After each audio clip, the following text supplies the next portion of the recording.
T Mallikarjuna. ನಿಮ್ಮ ಗ್ರಾಮ ಜಾಲಿಬೆಂಚ್. ಈಗ ನಮ್ಮದು ಸುಬೀನ್ಸ್ ಅಗ್ರಿಕೇರ್ ಪ್ರೈವೇಟ್ ಲಿಮಿಟೆಡ್ ಕಂಪ್ನಿ ಅನ್ನೋದು ನಾವು ಇಲ್ಲಿ ಶೇಖರಗೌಡ ಮತ್ತು ನಿಮ್ಮ ಲಿಂಗಪ್ಪ ಅವರಿಗೆಲ್ಲ ಕೊಟ್ಟಿದ್ದೀವಿ.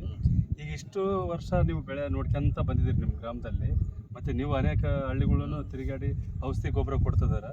ಈ ಗೊಬ್ಬರದ ಔಷಧಿ ಅಂಗಡಿ ಇಟ್ಕೊಂಡಿರೋದ್ರಿಂದ ಈಗ ನಿಮಗೆ ಅನಿಸಿಕೆ ಏನು ಅನಿಸ್ತಿದೆ ನಮ್ದು ಎರಡು ಬೆಳೆ ನೋಡ್ತಾ? ಇಲ್ಲ ಸರ್, ಸೀಡು ಇದು ಬ್ಯಾಡಿಗೆ ವೆರೈಟಿ ಭಾಳ ಚೆನ್ನಾಗಿದೆ ಸರ್. ಭಾಳ ಕಡೆ ನೋಡಿದ್ವಿ, ನೋಡಿದಕ್ಕಿಂತ ಮಚ್ಚೆಕಾಯಿ ಕಡಿಮೆ ಇದೆ, ಕಾರ್ಪೆಟ್ ಕಲರ್ ಇದೆ, ಭಾಳ ಚೆನ್ನಾಗಿದೆ. ಇನ್ನು ಮುಂದೆ ರೈತರು ಹಾಕ್ಬೋದು, ಭಾಳ ಚೆನ್ನಾಗಿದೆ. ಈಗ ಬ್ಯಾಡಿಗೆ ಬಗ್ಗೆ ಏನು ಅನಿಸ್ತದೆ? ಬ್ಯಾಡಿಗೆ ವೆರೈಟಿ ಐತಲ್ಲ ನಮ್ದು ಕ್ರಿಯಾ 2243 ಅನ್ನೋ ವೆರೈಟಿ, ಅದು ಬ್ಯಾಡಿಗೆ ಸಿಂಜೆಂಟ ಬ್ಯಾಡಿಗೆ ಭಾಳ ಗುಚ್ಚು ಗುಚ್ಚು ಕಾಯಿ ಚೆನ್ನಾಗಿಡಿದೆ ಸರ್. ಮಚ್ಚೆಕಾಯಿ ಕಡಿಮೆ ಇದೆ, ಭಾಳ ಪರವಾಗಿಲ್ಲ, ಚೆನ್ನಾಗಿದೆ. ಈಗ ಅಷ್ಟು ದಪ್ಪ ಕಾಯಿ ಇರೋದ್ರಿಂದ ಬೇರೆ ಬೇರೆ ತಳಿಗಳೆಲ್ಲ ಗ್ಯಾಪ್ ಆಗಿಬಿಡುತ್ತೆ.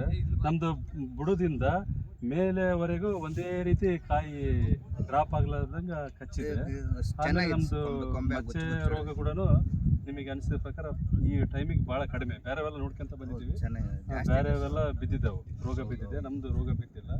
ನಮ್ಮದು ಸರಾಸರಿ ಹೋದ ಸಲ 18 ಕ್ವಿಂಟಲ್ ಬ್ಯಾಡಿಗೆ ವೆರೈಟಿ ತೆಗೆದಿದ್ದಾರೆ. ಆಮೇಲೆ ಇದು ಸೀಡ್ ವೆರೈಟಿ ಅನ್ನೋದು 30 ಕ್ವಿಂಟಲ್ ತೆಗೆದಿದ್ದಾರೆ. 25 ಲಕ್ಷ್ಮೀನಗರ ಕಂಪ್ನಿಯಾಗ ಲಾಸ್ಟ್ ವರ್ಷ 28 ತೆಗೆದಾರೆ. ಕೋಟೇಶ್ವರರಾವ್ ಅನ್ನೋದು ಅವರು ರಿಯಲ್ ಎಸ್ಟೇಟ್ ಮಾಡ್ತಿದ್ದಾರೆ, ಸೆಟ್ ಮಾಡಿದ್ದಾರೆ, ಮುಗಿಸ್ತಾರಲ್ಲ ಅವ್ರ ಜಮೀನಲ್ಲಿ ಪ್ರತಿ ವರ್ಷ ನಮ್ಮ ಕಂಪ್ನಿದು 10 ಎಕರೆ ಬೆಳೆ ಇರುತ್ತೆ. ಇವಾಗ ಹೋಗಿ ನೋಡಿದ್ರು ಇದೆ, ಪ್ರತಿ ವರ್ಷ ಆಗ್ತದಾರ.